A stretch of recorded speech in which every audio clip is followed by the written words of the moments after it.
I'd just like to set the context, how you see the world we've been talking about today, and the difference between risk management and crisis management and performance management.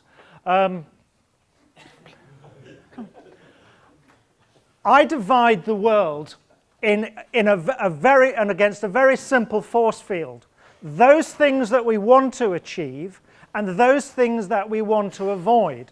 I feel the likes of the Institute of Risk Management seem to have gone off at a tangent when they say risks, surprisingly, you can get some benefit from them.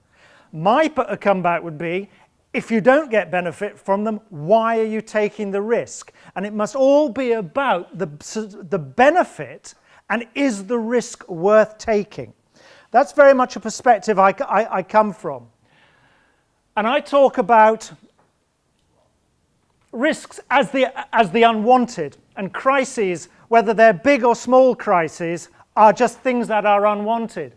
And interestingly, going down through that, you've got the non-delivery of a project or some background, or barriers to delivery, or unknowns within is often comes up in risk definitions. The unexpected, or at the bottom, the unintended consequence, as was broached on this morning. Where did I come up with this? That's a 40-minute lecture in its own right, which I won't go into.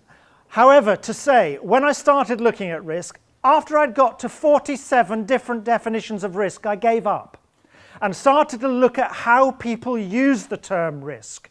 And when I started to categorize the way that they use the term risk, it was these 5 categories that invariably the conversations of risk came down to.